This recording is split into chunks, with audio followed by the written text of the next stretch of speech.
Hindi raw saklaw ng freedom of speech ang pagbabanta ni Vice President Sara Duterte laban kay Pangulong Bongbong Marcos.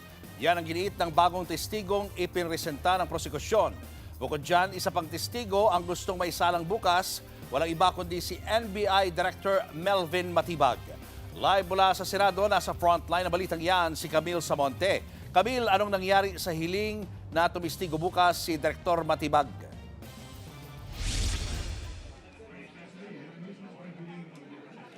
Julius, ayon sa depensa, paglabag sa 5-day notice rule ang hinihiling ng prosekusyon na isalang agad si NBI Director Melvin Matibag bilang testigo sa impeachment trial ni Vice President Sara Duterte.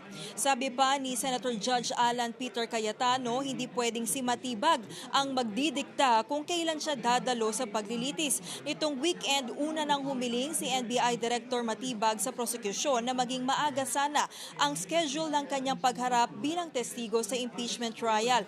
Dadalo raw kasi siya sa isang summit abroad matapos maimbitahan ng FBI ng Amerika, kaya sana raw ay magbigay na siya ng kanyang testimonya sa Senate Impeachment Court on or before July 20. Agad naman niyang idinulog ng prosecution bilang bungad nilang kahilingan sa pagpapatuloy ng impeachment trial ngayong araw. Pero pumalag agad dyan si Cayetano at ang defense panel. Panoorin natin ang bahagi niya ng trial. The prosecution would like to request that the scheduled testimony of NBI Director Melvin Matibag be scheduled tomorrow. We're going to be here 30 weeks. We have put aside many important things.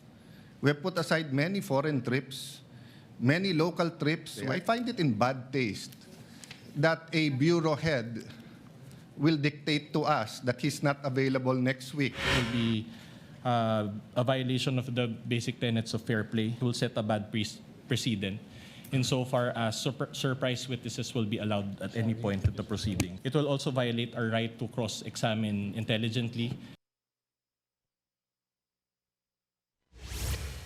Samantala, iginiit ng testigong si NBI BARM Director Jeremy Lotoc na hindi maituturing na sakop ng freedom of speech ang binitawang pagbabanta umano ni VP Sara sa buhay ni PBBM. Ayon kay Lotoc, lumabas sa kanilang investigasyon na hindi makukonsidera ang laman at konteksto ng pahayag ni VP Sara bilang freedom of expression lamang. Hindi raw pinoprotektahan ang freedom of speech ang mga pahayag na may elemento ng criminal offense gaya ng grave threat at inciting to sedition. Pakinggan natin ang bahagi ng paglilitis. When the second highest official of the land openly and publicly uttered that she had already contracted a person to kill, the highest official of the land, he instructed the person to be relentless in killing them. We failed to see any amount of freedom of speech in that utterances, Your Honor. That's number one. Number two, we talk to ourselves.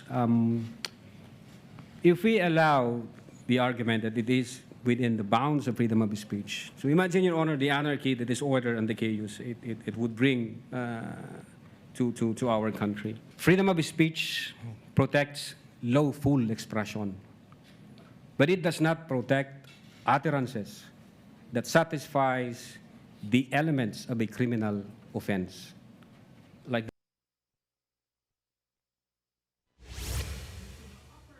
Kaugnay niyan, tinanong ni Senator Judge Bam Aquino kung nakausap ng NBI ang umanitao na kinontrata ni VP Sara para patayin si PBBM at kanyang pamilya. Narito ang sagot dyan ni NBI BARM Director Lotoc. wala ko kaming ma-establish na validated information na confirm. So, in fact, hanggang ngayon, nag-aantay po kami. Hindi ho katulad dito sa nangyari, may apparent commission of the crime dahil nandiyan yung video eh.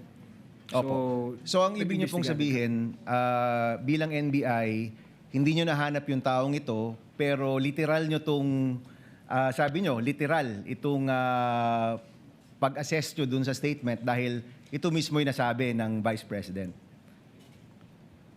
Well, Your Honor, if the second highest official of the land sinabi yan, hindi ho biro yan. Medyo mabigat ho yan at yung pagkasabi pa niya na may kasamang galit at mga pagmumura. So we took it very serious, Your Honor.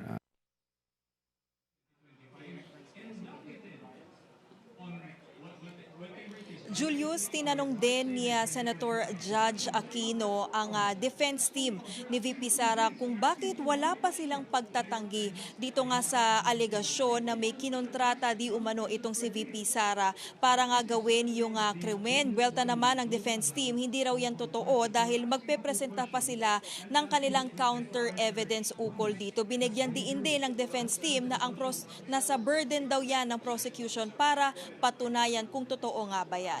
Julius. Camille, so ano na ang final answer doon sa impeachment court kung sasalang ba bukas bilang testigo si Director Matibag?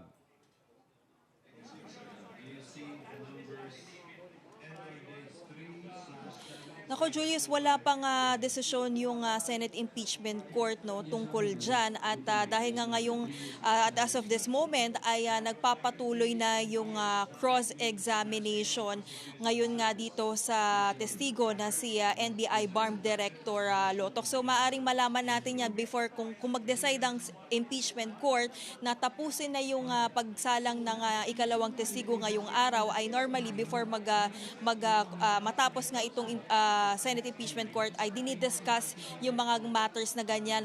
Pero kanina nga ay talagang firm ang defense team na paglabag yan doon sa 5-day notice rule. Julius. Camille, kanina nandyan ang Chief of Staff ni VP Sara na si Attorney Zulaika Lopez. Ibig sabihin ba rito ay ready na siya na tumistigo bukas?